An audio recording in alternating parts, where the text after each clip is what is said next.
अथ श्री लक्ष्मी हृदय स्तोत्रम्। श्रीदेवी प्रथमं नाम, द्वितीयम् अमृतोद्भवा, तृतीयं कमला प्रोक्ता, चतुर्थं चन्द्रशोभना, पंचमं विष्णुपत्नी च, षष्ठं श्रीवैष्णवी तथा, सप्तमं तु वरारोहा, अष्टमं हरिवल्लभा, नवमं सारङ्गिणी प्रोक्ता, दशमं देवदेविका, एकादशं महालक्ष्मीः, द्वादशं लोकसुन्दरी, श्रीः पद्मा कमला मुकुन्दमहिषी, लक्ष्मी त्रिलोकेश्वरी, मा क्षीराब्धिसुता विरिञ्चिजननी, विद्या सरोजासना, सर्वाभीष्टफलप्रदेति सततं, नामानि ये द्वादश, प्रातः शुद्धतरः पठन्त्यभिमतान्, सर्वान् लभन्ते शुभान्। भद्रलक्ष्मीस्तवं नित्यं, पुण्यमेतच्छुभावहं, काले स्नात्वापि कावेर्यां, जप श्रीवृक्षसन्निधौ, इत्येतत् गोष्पतिप्रोक्तं, लक्ष्मीहृदयमुत्तमं, तौलौ स्नात्वा तु कावेर्यां, जपेत् श्रीवृक्षसन्निधौ, तौलौ शह्योद्भवातीर्थे, श्रीरङ्गे स्नानमाचरन्, जपेत्तत्कमलास्तोत्रं, सर्वान् कामान्मवाप्नुयात्। ये यथा मां प्रपद्यन्ते, तांस्तथैव भजाम्यहम्, मम वर्तमानुवर्तन्ते मनुष्याः पार्थ सर्वशः, तेषां सततयुक्तानां, भजतां प्रीतिपूर्वकं, ददामि बुद्धियोगं तं, येन मामुपयान्ति ते, तेषामेवानुकम्पार्थम् अहमज्ञानजं तमः, नाशयाम्यात्मभावस्थः, ज्ञानदीपेन भास्वता। अस्येषाना त्वमसि जगतः, संश्रयन्ती मुकुन्द, लक्ष्मीः पद्मा जलधितनया, विष्णुपत्नीन्दिरेति, यन्नामानि श्रुतिपरिपणान्, येवमावर्तयन्तो नावर्तन्ते दुरितपवन, प्रेरिते जन्मचक्रे। श्रीदेवी प्रथमं नाम, द्वितीयम् अमृतोद्भवा, तृतीयं कमला प्रोक्ता, चतुर्थं चन्द्रशोभना, पंचमं विष्णुपत्नी च, षष्ठं श्रीवैष्णवी तथा, सप्तमं तु वरारोहा, अष्टमं हरिवल्लभा, नवमं सारङ्गिणी प्रोक्ता, दशमं देवदेविका, एकादशं महालक्ष्मीः, द्वादशं लोकसुन्दरी, श्रीः पद्मा कमला मुकुन्दमहिषी, लक्ष्मी त्रिलोकेश्वरी, मा क्षीराब्धिसुता विरिञ्चिजननी, विद्या सरोजासना, सर्वाभीष्टफलप्रदेति सततं, नामानि ये द्वादश, प्रातः शुद्धतरः पठन्त्यभिमतान्, सर्वान् लभन्ते शुभान्। भद्रलक्ष्मीस्तवं नित्यं, पुण्यमेतच्छुभावहं, काले स्नात्वापि कावेर्यां, जप श्रीवृक्षसन्निधौ, इत्येतत् गोष्पतिप्रोक्तं, लक्ष्मीहृदयमुत्तमं, तौलौ स्नात्वा तु कावेर्यां जपेत् श्रीवृक्षसन्निधौ तौलौ शह्योद्भवातीर्थे श्रीरङ्गे स्नानमाचरन् जपेत्तत्कमलास्तोत्रम् सर्वान् कामान्मवाप्नुयात् ये यथा मां प्रपद्यन्ते तांस्तथैव भजाम्यहम् मम वर्तमानुवर्तन्ते मनुष्याः पार्थ सर्वशः तेषां सततयुक्तानां भजतां प्रीतिपूर्वकं ददामि बुद्धियोगं तं येन मामुपयान्ति ते तेषामेवानुकम्पार्थम् अहमज्ञानजं तमः नाशयाम्यात्मभावस्थः ज्ञानदीपेन भास्वता अस्येषाना त्वमसि जगतः संश्रयन्ती मुकुन्द लक्ष्मीः पद्मा जलधितनया विष्णुपत्नीन्दिरेति यन्नामानि श्रुतिपरिपणान् येवमावर्तयन्तो नावर्तन्ते दुरितपवन प्रेरिते जन्मचक्रे श्रीदेवी प्रथमं नाम द्वितीयम् अमृतोद्भवा तृतीयं कमला प्रोक्ता चतुर्थं चन्द्रशोभना पंचमं विष्णुपत्नी च षष्ठं श्रीवैष्णवी तथा सप्तमं तु वरारोहा अष्टमं हरिवल्लभा नवमं सारङ्गिणी प्रोक्ता दशमं देवदेविका एकादशं महालक्ष्मीः द्वादशं लोकसुन्दरी श्रीः पद्मा कमला मुकुन्दमहिषी लक्ष्मी त्रिलोकेश्वरी क्षीराब्धिसुता विरिञ्चिजननी विद्या सरोजासना सर्वाभीष्टफलप्रदेति सततं नामानि ये द्वादश प्रातः शुद्धतरः पठन्त्यभिमतान् सर्वान् लभन्ते शुभान् भद्रलक्ष्मीस्तवं नित्यं पुण्यमेतच्छुभावहं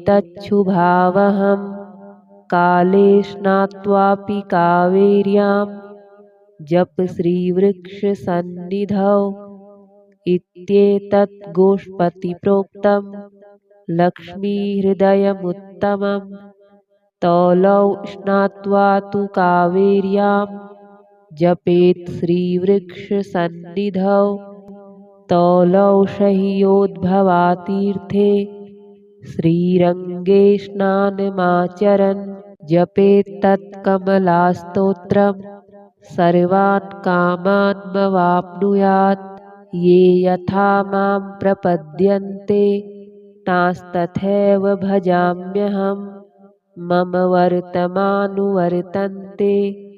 मनुष्याः पार्थ सर्वशः तेषां सततयुक्तानां भजतां प्रीतिपूर्वकं ददामि बुद्धियोगं तं येन मामुपयान्ति ते तेषामेवानुकम्पार्थम् अहमज्ञानजं तमः नाशयाम्यात्मभावस्थः ज्ञानदीपेन भास्वता अस्येषाना त्वमसि जगतः संश्रयन्ती मुकुन्द लक्ष्मीः पद्मा जलधितनया विष्णुपत्नीन्दिरेति यन्नामानि श्रुतिपरिपणान् येवमावर्तयन्तो नावर्तन्ते दुरितपवन प्रेरिते जन्मचक्रे श्रीदेवी प्रथमं नाम द्वितीयम् अमृतोद्भवा तृतीयं कमला प्रोक्ता चतुर्थं चन्द्रशोभना पञ्चमं विष्णुपत्नी च षष्ठं श्रीवैष्णवी तथा सप्तमं तु वरारोहा अष्टमं हरिवल्लभा नवमं सारङ्गिणी प्रोक्ता दशमं देवदेविका एकादशं महालक्ष्मीः द्वादशं लोकसुन्दरी श्रीः पद्मा कमला मुकुन्दमहिषी लक्ष्मी त्रिलोकेश्वरी मा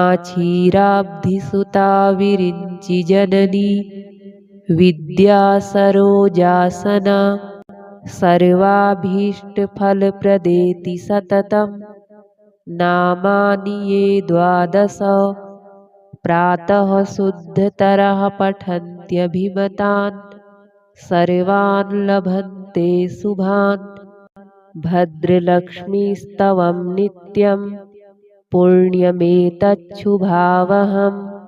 काले स्नात्वापि कावेर्यां जप श्रीवृक्षसन्निधौ इत्येतत् गोष्पतिप्रोक्तं लक्ष्मीहृदयमुत्तमं तौलौ स्नात्वा तु कावेर्यां जपेत् श्रीवृक्षसन्निधौ तौलौ शह्योद्भवातीर्थे श्रीरङ्गे स्नानमाचरन् जपेत्तत्कमलास्तोत्रं सर्वान् कामान्मवाप्नुयात् ये यथा मां प्रपद्यन्ते तांस्तथैव भजाम्यहं मम वर्तमानुवर्तन्ते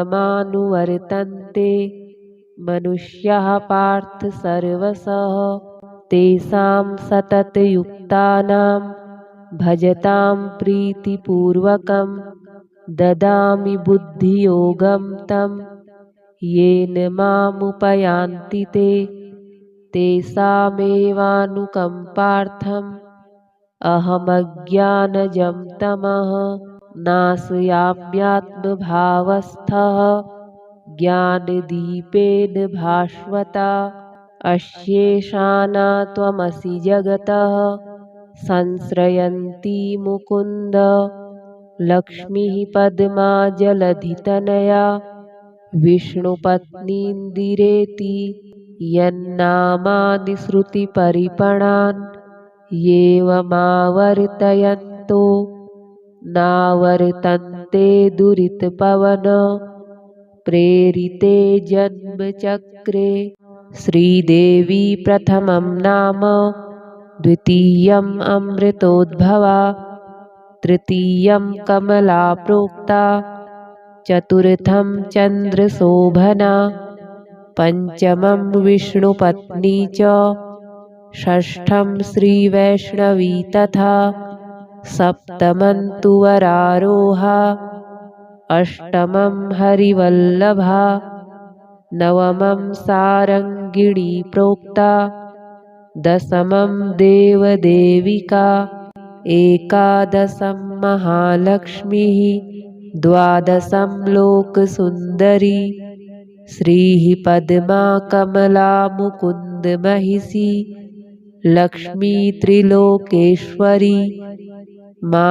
क्षीराब्धिसुता विरिञ्चिजननी विद्या सरोजासना सर्वाभीष्टफलप्रदेति सततं नामानि ये द्वादश प्रातः शुद्धतरः पठन्त्यभिमतान् सर्वान् लभन्ते शुभान् भद्रलक्ष्मीस्तवं नित्यं पुण्यमेतच्छुभावहं काले स्नात्वापि कावेर्यां जप श्रीवृक्षसन्निधौ इत्येतत् गोष्पतिप्रोक्तं लक्ष्मीहृदयमुत्तमं तौलौ स्नात्वा तु कावेर्यां जपेत् श्रीवृक्षसन्निधौ तौलौ शह्योद्भवातीर्थे श्रीरङ्गे स्नानमाचरन् जपेत्तत्कमलास्तोत्रं सर्वान् कामान्मवाप्नुयात्। ये यथा मां प्रपद्यन्ते तांस्तथैव भजाम्यहम्। मम वर्तमानुवर्तन्ते मनुष्याः पार्थ सर्वशः। तेषां सततयुक्तानां भजतां प्रीतिपूर्वकं ददामि बुद्धियोगं तं। येन मामुपयान्ति ते तेषामेवानुकम्पार्थम् अहमज्ञानजं तमः नाशयाम्यात्मभावस्थः ज्ञानदीपेन भास्वता। अशेषाना त्वमसि जगतः संश्रयन्ती मुकुन्द। लक्ष्मीः पद्मा जलधितनया विष्णुपत्नीन्दिरेति। यन्नामानि श्रुतिपरिपणान् येवमावर्तयन्तो नावर्तन्ते दुरितपवन। प्रेरिते जन्मचक्रे श्रीदेवी प्रथमं नाम। द्वितीयम् अमृतोद्भवा तृतीयं कमला प्रोक्ता। चतुर्थं चन्द्रशोभना पंचमं विष्णुपत्नी च। षष्ठं श्रीवैष्णवी तथा सप्तमं तु वरारोहा। अष्टमं हरिवल्लभा नवमं सारङ्गिणी प्रोक्ता। दशमं देवदेविका एकादशं महालक्ष्मीः। द्वादशं लोकसुन्दरी श्रीः पद्मा कमला मुकुन्दमहिषी। लक्ष्मी त्रिलोकेश्वरी माँ क्षीराब्धिसुता विरिञ्चिजननी। विद्या सरोजासना सर्वाभीष्टफलप्रदेति सततं। नामानि ये द्वादश प्रातः शुद्धतरः पठन्त्यभिमतान् सर्वान् लभन्ते शुभान्। भद्रलक्ष्मीस्तवं नित्यं पुण्यमेतच्छुभावहम्। काले स्नात्वापि कावेर्यां जप श्रीवृक्षसन्निधौ। इत्येतत् गोष्पतिप्रोक्तं लक्ष्मीहृदयमुत्तमं। तौलौ स्नात्वा तु कावेर्यां जपेत् श्रीवृक्षसन्निधौ। तौलौ शह्योद्भवातीर्थे श्रीरङ्गे स्नानमाचरन् जपेत्तत्कमलास्तोत्रं सर्वान् कामान्मवाप्नुयात्। ये यथा मां प्रपद्यन्ते तांस्तथैव भजाम्यहम्। मम वर्तमानुवर्तन्ते मनुष्याः पार्थ सर्वशः। तेषां सततयुक्तानां भजतां प्रीतिपूर्वकं ददामि बुद्धियोगं तं। येन मामुपयान्ति ते तेषामेवानुकम्पार्थम् अहमज्ञानजं तमः नाशयाम्यात्मभावस्थः ज्ञानदीपेन भास्वता। अशेषाना त्वमसि जगतः संश्रयन्ती मुकुन्द। लक्ष्मीः पद्मा जलधितनया विष्णुपत्नीन्दिरेति। यन्नामानि श्रुतिपरिपणान् येवमावर्तयन्तो नावर्तन्ते दुरितपवन। प्रेरिते जन्मचक्रे श्रीदेवी प्रथमं नाम। द्वितीयम् अमृतोद्भवा तृतीयं कमला प्रोक्ता। चतुर्थं चन्द्रशोभना पंचमं विष्णुपत्नी च। षष्ठं श्रीवैष्णवी तथा सप्तमं तु वरारोहा। अष्टमं हरिवल्लभा नवमं सारङ्गिणी प्रोक्ता। दशमं देवदेविका एकादशं महालक्ष्मीः द्वादशं लोकसुन्दरी श्रीः पद्मा कमला मुकुन्दमहिषी लक्ष्मी त्रिलोकेश्वरी मा क्षीराब्धिसुता विरिञ्चिजननी विद्या सरोजासना सर्वाभीष्टफलप्रदेति सततं नामानि ये द्वादश प्रातः शुद्धतरः पठन्त्यभिमतान् सर्वान् लभन्ते शुभान् भद्रलक्ष्मीस्तवं नित्यं पुण्यमेतच्छुभावहं काले स्नात्वापि कावेर्यां जप श्रीवृक्षसन्निधौ इत्येतत् गोष्पतिप्रोक्तं लक्ष्मीहृदयमुत्तमं तौलौ स्नात्वा तु कावेर्यां जपेत् श्रीवृक्षसन्निधौ तौलौ शह्योद्भवातीर्थे श्रीरङ्गे स्नानमाचरन् जपेत्तत्कमलास्तोत्रं सर्वान् कामान्मवाप्नुयात् ये यथा मां प्रपद्यन्ते तांस्तथैव भजाम्यहं मम वर्तमानुवर्तन्ते मनुष्याः पार्थ सर्वशः तेषां सततयुक्तानां भजतां प्रीतिपूर्वकं ददामि बुद्धियोगं तं येन मामुपयान्ति ते तेषामेवानुकम्पार्थम् अहमज्ञानजं तमः नाशयाम्यात्मभावस्थः ज्ञानदीपेन भास्वता अस्येषाना त्वमसि जगतः संश्रयन्ती मुकुन्द लक्ष्मीः पद्मा जलधितनया विष्णुपत्नीन्दिरेति यन्नामानि श्रुतिपरिपणान् येवमावर्तयन्तो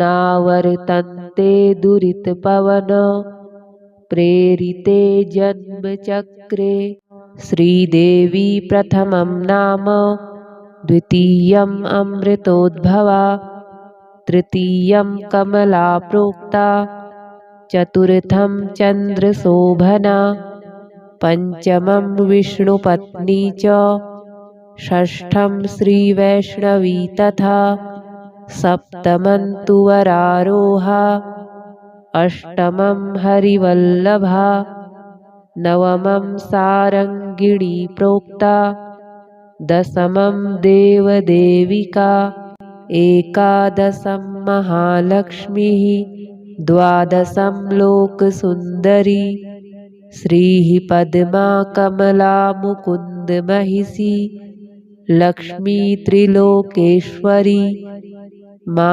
क्षीराब्धिसुता विरिञ्चिजननी विद्या सरोजासना सर्वाभीष्टफलप्रदेति सततं नामानि ये द्वादश प्रातः शुद्धतरः पठन्त्यभिमतान् सर्वान् लभन्ते शुभान् भद्रलक्ष्मीस्तवं नित्यं पुण्यमेतच्छुभावहं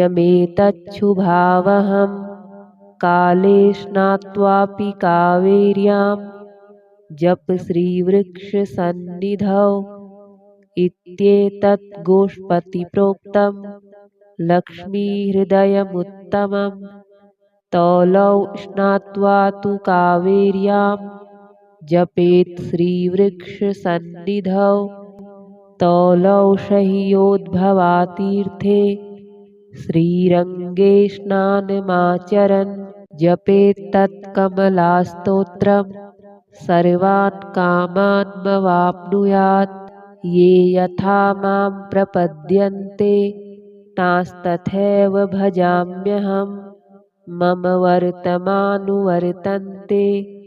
मनुष्याः पार्थ सर्वशः तेषां सततयुक्तानां भजतां प्रीतिपूर्वकं ददामि बुद्धियोगं तं येन मामुपयान्ति ते तेषामेवानुकम्पार्थम् अहमज्ञानजं तमः नाशयाम्यात्मभावस्थः ज्ञानदीपेन भास्वता अशेषाना त्वमसि जगतः संश्रयन्ती मुकुन्द लक्ष्मीः पद्मा जलधितनया विष्णुपत्नीन्दिरेति यन्नामानि श्रुतिपरिपणान् येवमावर्तयन्तो नावर्तन्ते दुरितपवन प्रेरिते जन्मचक्रे श्रीदेवी प्रथमं नाम द्वितीयम् अमृतोद्भवा तृतीयं कमला प्रोक्ता चतुर्थं चन्द्रशोभना पंचमं विष्णुपत्नी च षष्ठं श्रीवैष्णवी तथा सप्तमं तु वरारोहा अष्टमं हरिवल्लभा नवमं सारङ्गिणी प्रोक्ता दशमं देवदेविका एकादशं महालक्ष्मीः द्वादशं लोकसुन्दरी श्रीः पद्मा कमला मुकुन्दमहिषी लक्ष्मी त्रिलोकेश्वरी मा क्षीराब्धिसुता विरिञ्चिजननी विद्या सरोजासना सर्वाभीष्टफलप्रदेति सततं नामानि ये द्वादश प्रातः शुद्धतरः पठन्त्यभिमतान् सर्वान् लभन्ते शुभान् भद्रलक्ष्मीस्तवं नित्यं पुण्यमेतच्छुभावहं काले स्नात्वापि कावेर्यां जप श्रीवृक्षसन्निधौ इत्येतत् गोष्पतिप्रोक्तं लक्ष्मीहृदयमुत्तमं तौलौ स्नात्वा तु कावेर्यां जपेत् श्रीवृक्षसन्निधौ तौलौ शह्योद्भवातीर्थे श्रीरङ्गे स्नानमाचरन् जपेत्तत्कमलास्तोत्रं सर्वान् कामान्मवाप्नुयात् ये यथा मां प्रपद्यन्ते तांस्तथैव भजाम्यहं मम वर्तमानुवर्तन्ते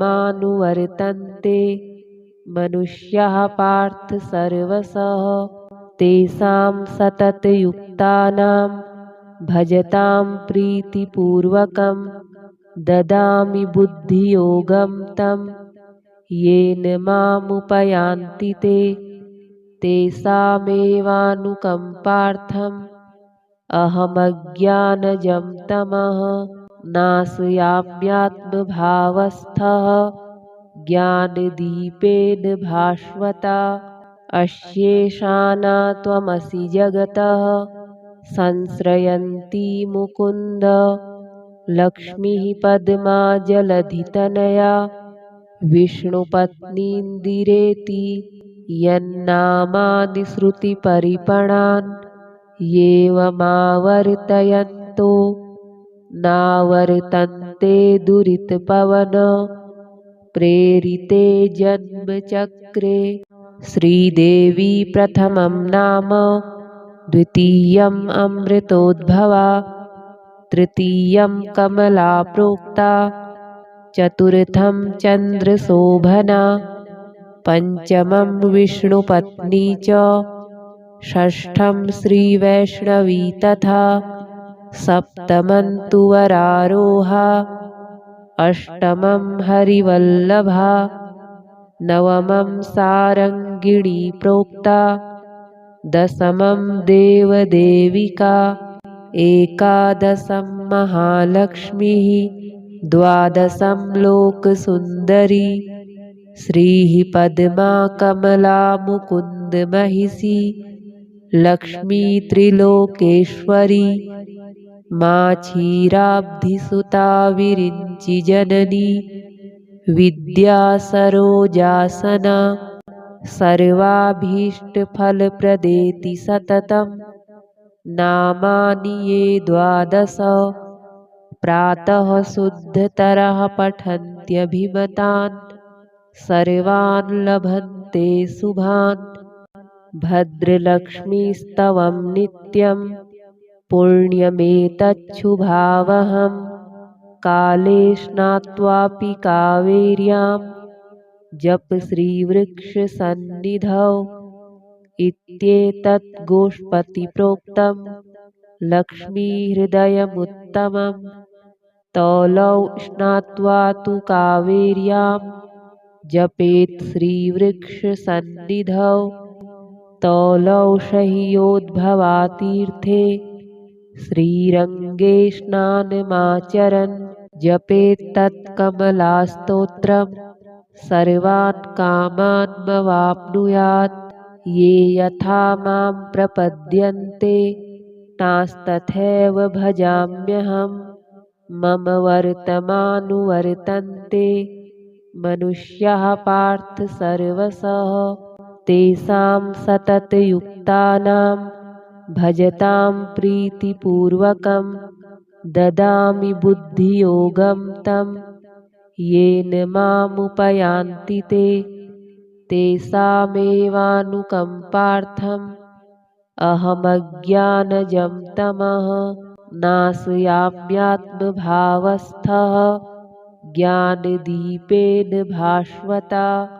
अस्येषाना त्वमसि जगतः संश्रयन्ती मुकुन्द लक्ष्मीः पद्मा जलधितनया विष्णुपत्नीन्दिरेति यन्नामानि श्रुतिपरिपणान् येवमावर्तयन्तो नावर्तन्ते दुरितपवन प्रेरिते जन्मचक्रे।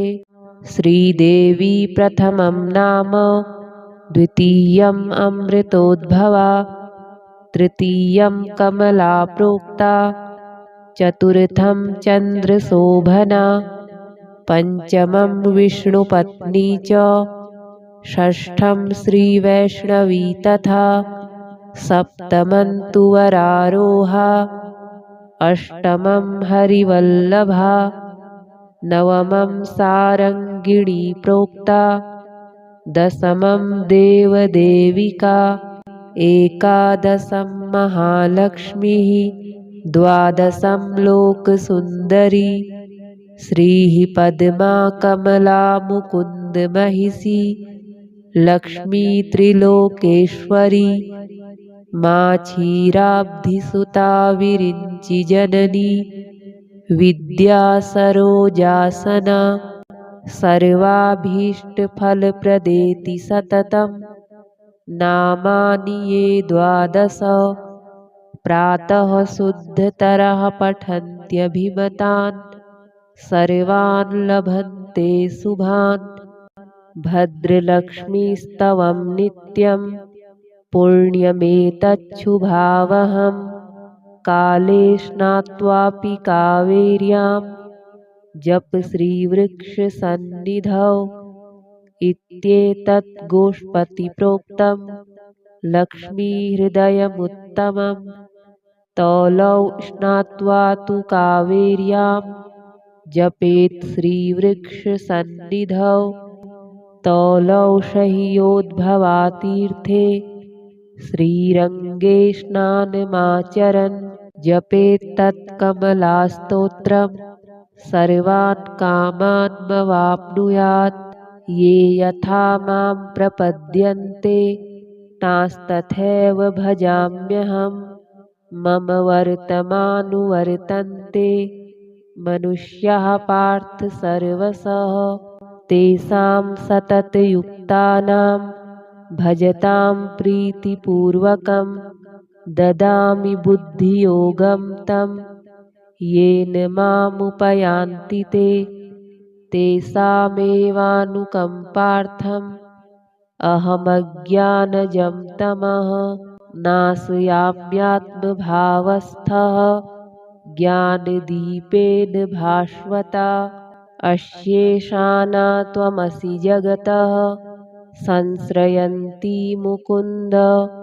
लक्ष्मीः पद्मा जलधितनया विष्णुपत्नीन्दिरेति।